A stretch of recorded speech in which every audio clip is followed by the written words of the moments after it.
భారతదేశంలో క్రిస్టియానిటీకి ఏం చరిత్ర ఉంది? ప్రామాణికంగా చెప్పడానికి మీకు రాజులు ఉన్నారా, రాజ్యాలు ఉన్నాయా, ఎంపైరర్స్ ఉన్నారా, లేదు బ్రిటిష్ కాలం కంటే ముందు మేము ఇక్కడ బుట్టున్నాం, లేదు ఇంకా సూటిగా చెప్తా మీకు నాకు ఈ చరిత్ర ఉంది, నేను దీనికోసం పోరాడుతున్నా అని చెప్పండి. బైబుల్ ఉంది, భగవద్గీత ఉంది, వేదాలు ఉన్నాయి, అన్నీ ఉన్నాయి. ఇవన్నీ పక్కన పెట్టి మీరు పుట్టి 30-40 సంవత్సరాలు కావస్తుంది. మీరు చదివినటువంటి చరిత్ర 2000 సంవత్సరాలది అని అంటారు. అవును. భారతదేశంలో క్రిస్టియానిటీకి ఉన్నటువంటి బేస్ ఏంటి? క్రీస్తు శకం 52లో the very first disciple, direct disciple of Jesus Christ, apostle Thomas, he came to India. 52కి ముందు లేడా? 52కి ముందు ఆయన ఎక్కడ ఉన్నాడు? ఆయన యెరూషలేములో ఉన్నాడు కదా. అవును. అప్పుడు ఎక్కడుంది మరి మీ మతం? ఎక్కడుంది? 52 సెంచరీ తర్వాత ముందు, 1వ సెంచరీలో, 2వ సెంచరీలో. ఇది మతం కాదు. అయ్యో, మతం కాదు. సరే, మతం కాదు. మీకు సంబంధించినటువంటి ఆధారాలు ఈ భారతదేశంలో ఏమున్నాయి సూటిగా చెప్పండి. పోనీ, అంతకుముందు యూదులు ఉన్నారు కదా ఇక్కడ. ఓకే, యూదులు ఉన్నారు. ఈ రోజు యూదులకు, క్రిస్టియన్లకు, ముస్లింలకు పడట్లేదు. అదే ఇజ్రాయెల్ గొడవ. వాళ్ళు పడుతుందా పడట్లేదు క్వశ్చన్ కాదు ఇక్కడ. ఇక్కడ యూదులు ఉన్నారు కాబట్టి ఆ యూదుల దగ్గరికి థామస్ వచ్చాడు. అంటే ఈ యూదామతం కొనసాగింపే క్రిస్టియానిటీ. అంటే థామస్ కంటే ముందు యూదులు ఉన్నారు ఇక్కడ. అక్కడ బాబిలోనియన్ వార్ జరిగినప్పుడు కానీ, అషూరియన్స్ కానీ, ఈ టైంలో ఎప్పుడైతే యూదుల మీద దాడి జరిగిందో వాళ్ళు చెదిరిపోయారు. డయాస్పోరా అంటారు దీన్ని. కాబట్టి అంతకుముందు నుంచే నిజదేవుని గురించినటువంటి ఆనవాళ్ళు భారతదేశంలో ఉన్న యూదుల రూపంలో ఇప్పటికీ యూదులు ఉన్నారు. ఆ యూదుల దగ్గరికి యూదుడైనటువంటి తోమా వచ్చాడు. కాబట్టి యోధామతం కొనసాగింపు క్రిస్టియానిటీ. మూలాలు ఏంటంటే యూదులు ఉన్నారు కదా, యూదుల దగ్గరికి కదా థామస్ వచ్చింది. కాబట్టి భారతదేశంలో ఎప్పటి నుంచో నిజదేవుని గురించి అక్కడి నుంచి 2024 వరకు మేము ఉన్నటువంటి దాఖలాలు ఇవి అని చెప్పండి. అప్పటి నుంచి సువార్త ప్రకటించబడుతూ ఉంది. ఎవరికి చెప్తా ఉన్నారు? చెట్లకు పుట్లకు చెప్తా ఉన్నారా? చెట్ల పుట్లకు చెప్తారు. నన్ను ఎందుకు ఎంటర్ చేస్తారు మీరు? ఎవరికి చెప్తున్నారు? మణికంఠ స్వామి చెప్పినటువంటి వారు ఎవరిని మతం మార్చారు మీరు అప్పుడు భారతదేశంలో? క్రీస్తు శకం 52 నుంచి అపోస్తలుడైన తోమా సువార్త చెప్పాడు. ఎవరికి? అక్కడ ఉన్నటువంటి యూదులకు కానీ, ఆ రోజు బ్రాహ్మిన్స్ కానీ, ఆ హిందూస్ కానీ చెప్పాడు. వాళ్ళు నమ్మారు, వాళ్ళు ఇంకొకరు చెప్పారు. అక్కడి నుంచి సువార్త అనేది ప్రారంభమైంది. ఇప్పుడు నా దాకా వచ్చింది, మీ దాకా వచ్చింది, ప్రపంచం అంతా తిరుగుతుంది సువార్త. మౌర్యులు ఈ దేశంలో పాలించినటువంటి ఏ సంవత్సరం ఐడియా ఉందండి? ఎవరు మౌర్యులు? ఐడియా లేదన్న. చంద్రగుప్త మౌర్యుడు ఎగ్జాక్ట్ డేట్ ఈ దేశాన్ని పాలించాడు. ఎగ్జాక్ట్ డేట్ ఎన్ని వేల సంవత్సరాల క్రితం? దానికి దీనికి సంబంధం ఏంటి? 5000 సంవత్సరాల క్రితం. దానికి దీనికి సంబంధం ఏంటి? అప్పుడు హిందూ సమాజం ఉందన్న. ఇప్పటికీ ఉంది హిందూ సమాజం కదా, ఇప్పటికీ ఉంది. ఒక ప్రామాణికంగా నేను 5000 సంవత్సరాల నాటి కాలాన్ని చెప్పుకుంటూ వస్తా. ఓకే, చంద్రగుప్తుడు మౌర్య తర్వాత వాళ్ళ కొడుకు, ఆ తర్వాత అశోకుడు, ఆ తర్వాత ఈ ప్రామాణికంగా అనేది 5000 సంవత్సరాల క్రితం చెప్తా. మీరు దేవుడి యొక్క ప్రామాణికంగానే జస్ట్ 2000 ఇయర్స్ బ్యాక్ చెప్తున్నారు. మళ్ళీ ఆది కాండంకి వెళ్ళి భూమిని సృష్టించారు అని చెప్తున్నారు. మీకు నేను చెప్పింది అర్థం కాలేదన్నా. యోధామతం యొక్క కొనసాగింపు క్రిస్టియానిటీ అని చెప్తున్నా. యోధామతం ఎక్కడిది? ఆదికాండం 12వ అధ్యాయం నుంచి అబ్రహాం పిల్లలు వాళ్ళంతానే. అంతకంటే ముందు ఆదికాండం 1వ అధ్యాయం నుంచి దేవుడు చేశాడు వారందరినీ. అంటే డైరెక్ట్ దేవుని దగ్గరికి లింక్ ఉందని చెప్తున్నా నేను. ఇది రిలీజన్ కాదని చెప్తున్నా. పోనీ, నేను ఇంకో విషయం చెప్తాను మీకు. కోనార్క్ అనే ఆలయం 10,000 సంవత్సరాల లాంటిది. ఓకే, 10,000 సంవత్సరాల నాటిది. ఓకే, లేదు తిరుమల దేవస్థానం ఏదైతే ఉందో ఒక 3000 సంవత్సరాల నాటిది. కానీ మీకు దేవాలయాలు అంటే చర్చిలు ఈ భారతదేశంలో ఎక్కడ ఇతిహాసం ఉంది? మా ఆలయం ఇగో ఇంత పురాతనమైంది. ఇప్పుడు చర్చిలు ఉన్నాయి కదా, కల్వరి టెంపుల్ ఉంది కదా. అది టెంపుల్ కాదులేండి, అది temple. Actual temple, Calvary temple ఉంది కదా. టెంపుల్ జీసస్ కాల్స్ మినిస్ట్రీ అని చెప్పేసి తమిళనాడులో ఆయన పెద్ద ఆయన పాల్ దినకరన్ నడిపిస్తున్నాడు. అది కూడా నమ్ముతారు కదా. అంటే కొన్ని ప్రాంతం ఉంది అని నమ్ముతారు. అసలు నమ్మను, అది క్రిస్టియానిటీ అని నమ్మను నేను. దాంట్లో విభేదిస్తారా? క్రిస్టియన్ లో కూడా దొంగలు ఉన్నారా? ఎక్కడ నిజం ఉంటుంది అక్కడ నకిలీ కూడా ఉంటుంది అన్న. ఎక్కడ నిజం ఉంటుంది అక్కడ నకిలీ కూడా ఉంటుంది. మీకు దేవాలయాలు పురాతనమైనవి చెప్పడానికి ఏమన్నా? క్రిస్టియానిటీకి దేవాలయాలు లేవు. క్రిస్టియానిటీకి దేవాలయాలు లేవు. ఇప్పుడు ఇజ్రాయెల్లో జరుగుతున్న గొడవలు దేని గురించి? ఆ భూభాగం గురించి. భూభాగం గురించా? జెరూసలేం గురించి కాదు, భూభాగం గురించి. జెరూసలేం అనేది ఏంటి? టెంపులా లేకపోతే మసీదా ఏంటి? ఒకప్పుడే సోలమన్ ప్రార్థన చేసుకునేటువంటి సోలమన్ టెంపుల్, జూయిష్ టెంపుల్. అది తర్వాత కాలంలో ముస్లిమ్స్ దాన్ని ఆక్యుపై చేసి అక్కడ మసీదు కట్టారు. అంతకుముందు ఎవరు? ఫస్ట్ జెరూసలేం కట్టింది జూయిష్ టెంపుల్. జూయిష్ టెంపుల్ ఎవరు వాళ్ళు? జూయిష్లు అంటే అబ్రహాం పిల్లలు, యాకోబు పిల్లలు. క్రిస్టియన్ వాళ్ళు. ఆ యూదామతం కొనసాగింపే క్రిస్టియానిటీ. Okay, okay. సో వాళ్ళు క్రిస్టియానిటీ కదా? క్రిస్టియన్స్ కదా, యూదులు. యూదుల నుంచి వచ్చిన వాళ్ళు క్రిస్టియన్సా? అవును, యూదు కొనసాగింపు క్రిస్టియానిటీ కదా. అవును. జెరూసలేం కట్టింది ఎవరు? సోలమన్. ఆ టెంపుల్ ని సోలమన్. ఏ సంతతికి చెందినవాడు? క్రిస్టియానిటీకి చెందినవాడే కదా. కాదు, యూదుడు. యూదుడికి, క్రిస్టియన్ కి, ముస్లిం కి పడట్లేదు అన్న. యోధామతం అన్నది బేస్మెంట్ అన్న.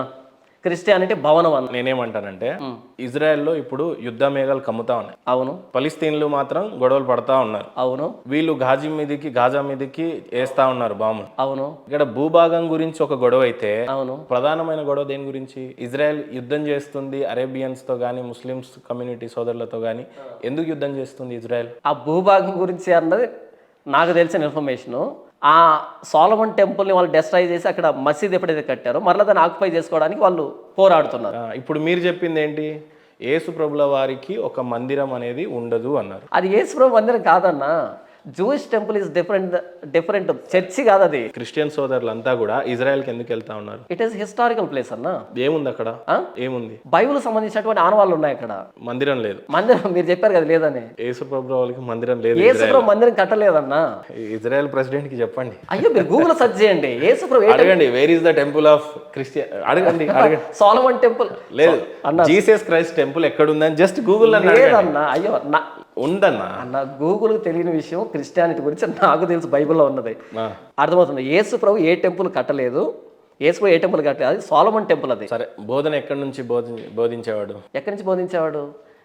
యోధా మతంలో ఉన్నటువంటి ధర్మశాస్త్రం, ఈ బైబిల్ ఉంది కదా, పాత నిబంధన అంటారు దాన్ని. ఆ పాత నిబంధన నెరవేర్పు నేనే. మీకు కొద్దిగా ఇబ్బందికరంగా ఉందేమో చదవడానికి. I will study it for you. Okay, wait చేస్తాను, మీరు చదవండి, నాకు ఇబ్బంది ఏం లేదు. Where is the temple for lord Jesus? ఇప్పుడు మీరు చదవండి. చదవండి, ఏముంది అక్కడ చదవండి ప్లీజ్. ఇది మీరు చదవాలి, నేను సెర్చ్ చేశాను. The temple of Jesus was located in Jerusalem on temple mount. Okay, దాని కింద మీరు షో మోర్ అని కొడితే వస్తుంది. నేను చదువుతున్నాను. The temple was built on Mount Moriah by Solomon. మీరు చెప్పిందే కదా. మీరు ఏమంటున్నారు? వినండి, టెంపుల్ అంటే ఏంటి? అన్న నేను చెప్తానన్న, వస్తానన్న. Right, okay, by Solomon. నేను ఎంతవరకు అది చెప్పిన సాలమన్ టెంపుల్ అని చెప్పాను. And expanded by king Herod around 20 BC. The second temple was constructed. Herod అనేవాడు జీసస్ కి విరుద్ధుడా కాదా? ఎవరు? హేరోదు. బద్ధ శత్రువు కదా. కదా. Before going to the story, Herod ఎవరో మీరు చెప్పాలి. Not story, history. హిస్టరీలో ఒక స్టోరీ అనుకుందాం. No history, not story. సరే, ఎనీథింగ్. గుడి కట్టిన వాడేమో సొలొమన్. అవును. టెంపుల్ అంటే గుడిగా మా దృష్టిలో. ఆలయం అందాం పోనీ, లేదు ఎనీథింగ్. మీరు ఆలయమే అంటారు, ఎప్పుడు గుడి అన్నారు. ఓకే, యేసు ప్రభుల వారి కోసం కట్టినటువంటి గుడి జెరూసలేం కాదు. సరే పోనీ, గుడి అన్నారా? ఏమంటారు మీరు? మీరు చదివారు కదా పాత నిబంధనలో. నిబంధన నేను చెప్పేది వినండి. చెప్తాను, మళ్ళీ డైవర్ట్ అవ్వద్దు ప్లీజ్. నేనేమంటాను, అక్కడ కట్టినటువంటి ఏదైతే ఆలయం ఉందో అది కట్టినటువంటి సొలొమన్ అయితే, ఆ తర్వాత భద్రశత్రువు ఎవరు? హేరోదు. హేరోదు ఎందుకు అసలు భద్రశత్రువు అయ్యాడు? ఆ స్టోరీ చెప్పండి. నాట్ స్టోరీ, హిస్టరీ చెప్తాను వినండి. ఓకే, ఎందుకు అంటే ఎప్పుడైతే హేరోదు పరిపాలిస్తున్నాడో ఆ పరిపాలనలో తూర్పు దేశం నుంచి కొంతమంది జ్ఞానులు వచ్చారు, బాబిలోన్ నుంచి కొంతమంది జ్ఞానులు వచ్చి, యూదుల రాజుగా పుట్టిన వాడెక్కడా, మేము ఆయన నక్షత్రం చూసి వచ్చామని వచ్చారు. అప్పుడు యూదులు పరిపాలిస్తున్నది హేరోదు. ఎప్పుడైతే యూదుల రాజుగా పుట్టిన వాడు ఎక్కడ, అప్పటికే హేరోదు తన కుమారులను చంపేశాడు. అంటే ఇక్కడ స్టోరీ ఇది ఫినిష్ కాలేదు, ఇంకా ఫినిష్ కాలేదు. అప్పటికి జెరూసలేం అనేది కట్టబడి ఉంది. ఆ తర్వాత మానవ రూపంలో వచ్చినటువంటి యేసుని వెతకడానికి హేరోదు మనుషులను పంపించాడు. జెరూసలేం ఎప్పుడో కట్టబడింది, దానికి దీనికి సంబంధం లేదు. యేసు ప్రభుల వారిని వెతికించింది ఎవరు? కింగ్ హేరోదు. హేరోదే కదా యేసు ప్రభు వారిని చంపేయమని చెప్పింది. చిన్నప్పుడు బాలుడు ఉన్నాడు, ఆయన దేవుడై కుమారుడు ఉన్నాడు, ఆయనను మనం చంపేయాలి అని చెప్పి వెతికించింది ఆయనే కదా. అవును అవును. మానవుడు దేవుణ్ణి వెతికించాడు. అవును. అదే దేవుడు ఈ మానవుడి మీద కక్షపూరితంగా అస్సలు కాదు. చెప్పండి, మీరే చెప్పండి, పోనీ హిస్టరీ మీరే చెప్పండి. కక్షపూరితంగా ఏం చేయలేదే, అసలు కక్షపూరితంగా ఏం జరగలేదు. అసలు హేరోదుకి ప్రభు వారికి ఉన్న అనుబంధం చెప్పండి పోనీ.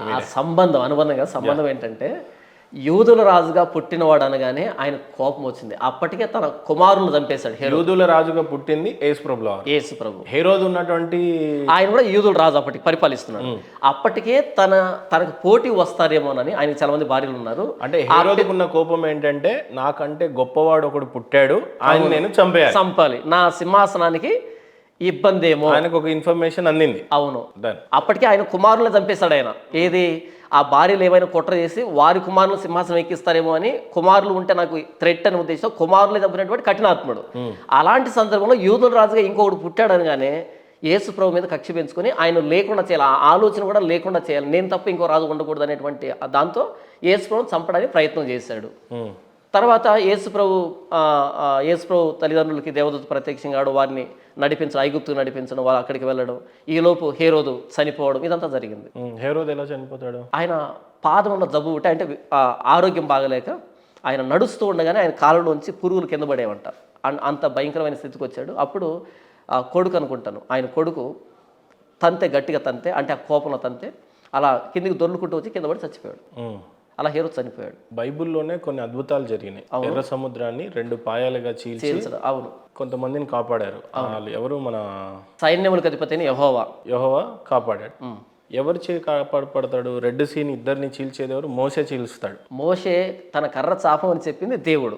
మోసే మానవ రూపంలో ఉండి దేవుడి యొక్క శక్తి చేత రెడ్ సీని 2 పాయలుగా చీల్చి సైన్యం మొత్తాన్ని కాపాడతాడు. అవును. ఇది ఏ ఇయర్లో జరిగింది అనేది మనకు రాయబడలేదు, మనకు అవసరం లేదు. అది పురాణమో ఇతిహాసమో ఏదైనా హిస్టరీ రైట్. ఇప్పుడు యేసు ప్రభుల వారు వచ్చారు, వెళ్ళిపోయారు. అలాంటి అద్భుతాలు మళ్ళీ ఈ ఎర్ర సముద్రాన్ని 2 పాయలుగా చీల్చినటువంటి అద్భుతాన్ని మీరు ఏమైనా చూసారా ఈ 2000 సంవత్సరాలు? జరగాల్సిన అవసరం లేదు కదా. ఎందుకు? అక్కడ ఇశ్రాయేళ్ళు వస్తూ ఉన్నప్పుడు ఎర్ర సముద్రం ఒడ్డు వచ్చింది. దేవుడు తన బాహుబలాన్ని చూపించడానికి అద్భుతాన్ని చేశాడు. ఇప్పుడు అలాంటి అద్భుతం అవసరం లేదు కదా. ఇప్పుడు దేనికి అది? ఒకప్పుడు రైట్ బ్రదర్స్ అప్పుడు ఎందుకు అద్భుతం చేయాలనుకున్నాడు దేవుడు? తన శక్తిని కనబరచాలి కదా. ఇప్పుడు వద్దా ఆయనకి? ఇప్పుడు ఎందుకు? ఎస్టాబ్లిష్ అయిన ట్రూత్. అప్పుడున్న మానవులు ఎక్కువగా, ఇప్పుడున్న మానవ జనం ఎక్కువనా? ఎక్కువ మందిని కాపాడాలా, అప్పుడు తక్కువ మందిని కాపాడాలా? తక్కువ కాదు, ఎక్కువ తక్కువ కాదు. ఇక్కడ ఇప్పుడు అలెగ్జాండర్ ఫ్లెమింగ్ యాంటీబయాటిక్ కనిపెట్టేశాడు. ఇప్పుడు మరలా ఇంకొక అలెగ్జాండర్ కనిపెట్టాల్సిన అక్కర్లేదు, దాన్ని ఇంప్లిమెంట్ చేసినా సరిపోద్ది. ఇప్పుడు ఒక లైట్ కనిపెట్టారు, ఇంకొకరు ఫోన్ కనిపెట్టొద్దు అంటారు. అవును, ఒకదాన్ని కనిపెట్టిన తర్వాత, ఎస్టాబ్లిష్ అయిన తర్వాత మరలా ఎందుకు అది? మళ్ళీ మీరు అదే అంటారు.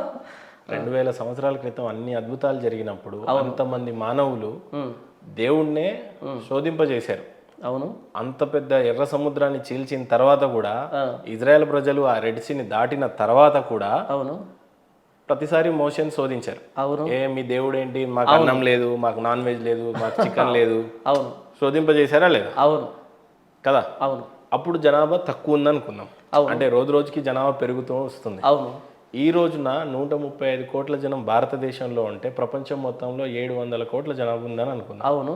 ఇప్పుడు ఏదో ఒక మ్యాజిక్ జరగాలి కదా. మరి ఎందుకు మ్యాజిక్? ఇప్పుడు మ్యాజిక్ జరిగి ఎన్ని ఇయర్స్ అవుతుంది? మ్యాజిక్ కాదు, అది వండర్.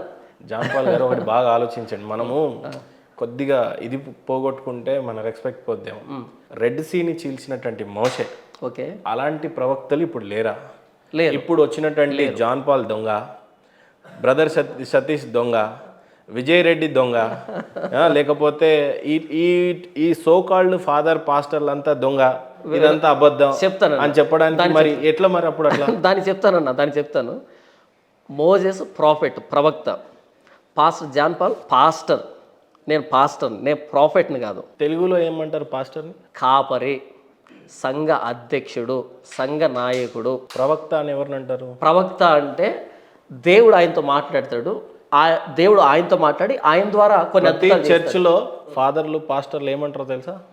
ఈ రాత్రి దేవుడు నాతో మాట్లాడాడు, పలానా దీపక్ నీ లైఫ్ మారబోతుంది, ఈరోజు నువ్వు నడుస్తావు, నీకు గర్భం ధరిస్తుంది, నీ కళ్ళు తెరవబడతాయి, అవును, దేవుడు నాతో మాట్లాడాడు. అవును. ఏందన్నా ఇదంతా? నాకు 2 ఛానల్ ఉన్నాయన్న. Jesus Christ the only solution అనేది నా సండే ప్రసంగాలు పెట్టడానికి, వుల్వ్స్ ఇన్ షీప్స్ క్లోతింగ్ అనేది 2nd ఛానల్. ఇప్పుడు మీరు అన్నారే దీపక్ పిలుస్తున్నాడు, నీ గర్భం రాబోతు అన్నావు కదా, ఇలాంటి దొంగలందరినీ వీళ్ళు గొర్రె చర్మం వేసుకున్న క్లియర్ గా చెప్పండి. జాన్ పాల్ గారే సరైన పాస్టరు, దినకరన్ అనేవాడు దొంగ, సతీష్ అనేవాడు దొంగ, విజయ్ అనేవాడు దొంగ. ఇది క్లియర్గా చెప్పరాదన్నా? నేను అదే చెప్తున్నాను. వుల్వ్స్ ఇన్ షీప్స్ క్లోతింగ్ అని ఛానల్ పెట్టి, వుల్వ్స్ ఇన్ షీప్స్ క్లోతింగ్ అంటే గొర్రె చర్మం వేసుకున్న తోడేళ్ళు అని ఆ ఛానల్ పెట్టి, ఆ ఛానల్లో వీడియోలు పెడుతున్నా, అంటే విత్ ఫోటోలతో వీడియోలతో పెడుతున్నా. జాన్ పాల్ గారు వంటి తక్షణ కర్తవ్యం ఏంటంటే ఫస్ట్ హిందువులను మార్చడం కాదు, హిందువుల నుంచి మారవబడ్డ క్రిస్టియన్స్ ఉంటారు కదా, వాళ్ళని మార్చాలి మీరు ఫస్ట్. నేను అదే చేస్తున్నాను. పాల్ దినకరన్ చేసిన ప్రసంగాలు, బ్రదర్ సతీష్ గానీ, అవును, లేకపోతే బ్రదర్ అనిల్ గానీ, వీళ్ళ నుండి రక్షించాలా మీరు? నేను అదే చేస్తున్నాను. 2nd ఛానల్ పెట్టి అదే చేస్తున్నాను. చెప్పండి మరి ఏం చెప్పాలనుకుంటున్నారు మీరు అలాంటి వాళ్ళకి? అలాంటి వాళ్ళకి నేనేం చెప్పాలనుకుంటున్నానంటే, క్రైస్తవులకి ప్రామాణిక గ్రంథం బైబుల్. ఈ బైబుల్కి కుడికి కానీ ఎడమకి కానీ పోయేవాడు క్రైస్తవుడు కాదు. మీరన్నా సతీష్ అన్నారు, లేకపోతే బెల్లంపల్లి ప్రవీణ్ కుమార్ అన్నారు, పాల్ దినకరన్ వీళ్ళు ఉన్నారు కదా. బైబిల్కి వాళ్ళు చేసే టీచింగ్కి అసలు పొంతం లేదు, చాలా దూరంగా వెళ్ళింది. మీరే పాయింట్అవుట్ చేశారు, దీపక్ దేవుడు నిన్ను పిలుస్తున్నాడు, నీ గర్భం రాబోతుంది, ఇది బైబిల్లో లేదు. జస్ట్ వాళ్ళు ఒక బిజినెస్ చేస్తున్నారు దేవుణ్ణి. కాబట్టి నిజంగా క్రైస్తవులు దేవుని ప్రేమించాలంటే ఈ బైబిల్ దగ్గరకు రండి, ఈ బైబిల్ ఉన్న వాక్యం ఏం చెప్పింది దాని ప్రకారంగా ప్రభువైన యేసుక్రీస్తుని సేవించండి. అంతేగాని వ్యక్తులను చూసి ఆ డ్రామాలు చూసి క్రైస్తవ్యాన్ని వెక్కిరించకండి, ఇలాంటి వాటిని సపోర్ట్ చేయడం ద్వారా అన్నది నేను చెప్తున్నాను అన్న. దీనికోసం నేను పాటుపడుతున్నాను. 2 ఛానల్ పెట్టి ఏది వాక్యం అని చెప్తున్నాను ఒక ఛానల్లో, ఇంకో ఛానల్ పెట్టి వాక్యాన్ని ఎలా వక్రీకరిస్తున్నారో, భక్తిని ఎలా బిజినెస్ చేస్తారో, యేసుప్రభుని ఎలా అవమానిస్తున్నారో క్రైస్తవుల పేరుతో, క్రైస్తవ నాయకుల పేరుతో అన్నది సెకండ్ ఛానల్లో చెప్తున్నాను. నా వంతు పాస్టర్ విజయ్ ప్రసాద్ రెడ్డి గారికి పడుతుందా అండి? అస్సలు పడదన్న. కారణం ఎందుకు విభేదించారు మీరు? ఎందుకు విభేదించారంటే బైబిల్లో ఉన్నటువంటి సత్యాన్ని సత్యంగా ప్రకటించకుండా వ్యక్తుల దయను సంపాదించుకోవడానికి, ఫేవరెట్ అంటే ఫ్యాన్స్ని సంపాదించుకోవడానికి వాక్యాన్ని వక్రీకరిస్తున్నాడు. రీసెంట్గా ఏదో ఛానల్కి వెళ్ళి, క్రాంతి గారి ఛానల్లోకి వెళ్ళి అక్కడ ఒక క్రైస్తవుడు అనుకోనటువంటి ఒక నినాదాన్ని చేయడం ద్వారా క్రైస్తవ్యాన్ని అవమానపాలు చేశాడు. ఆయన జై కొట్టమని అడిగాడు క్రాంతి గారు, ఆయన నమ్ముకున్నటువంటి దేవుడికి. ఈయన జై కొట్టాడు. ఒక క్రైస్తవుడు యేసు ప్రభు తప్ప ఇంకెవరికి జై కొట్టాడు. అలా ఏంటంటే ఇలాంటి ఒక భావాన్ని తీసుకొని వస్తున్నాడు. అది తప్పు, బైబిల్ దాన్ని సమర్థించదు. కనుక ఇలాంటి వ్యక్తుల మీద ప్రధానంగా విజయ్ ప్రసాద్ రెడ్డి గారిని మీరు చాలాసార్లు, చాలా చోట్లలో, చాలా సందర్భాలలో ఎక్కువగా అపోజ్ చేశారు. అవును. కారణం ఏంటి? అసలైన ది లూకి లేదా ఏంటి? అదే ఆయన చేస్తున్న బోధ కానీ ఆయన ఏ రకమైన బోధనలు చేశారండి? అంటే ఒకటని కాదు కదా, నేను ఆ వీడియోలో చెప్పేసో తెలియదు అంతో ఇంతో విజయ్ ప్రసాద్ రెడ్డి గారు నాకు ఇష్టం అనిపిస్తాడు. ఎందుకంటే చాలా విషయాలలో మోటివేషన్ పాయింట్ ఆఫ్ వ్యూలో యంగ్స్టర్స్ కి అవన్నీ. బైబిల్లో మోటివేషన్ లేదు, బైబిల్లో మోటివేషన్ లేదు. ఈ మోటివేషన్ అన్నది బైబిల్కి అగెయిన్స్ట్. నా మాట మిమ్మల్ని కనుక బలపరిచి మీరున్న బాధ నుంచి బయటకు తీసుకొని వస్తే ఇక మీకు దేవుడు అక్కర్లేదు. బైబిల్ అది చెప్పలే.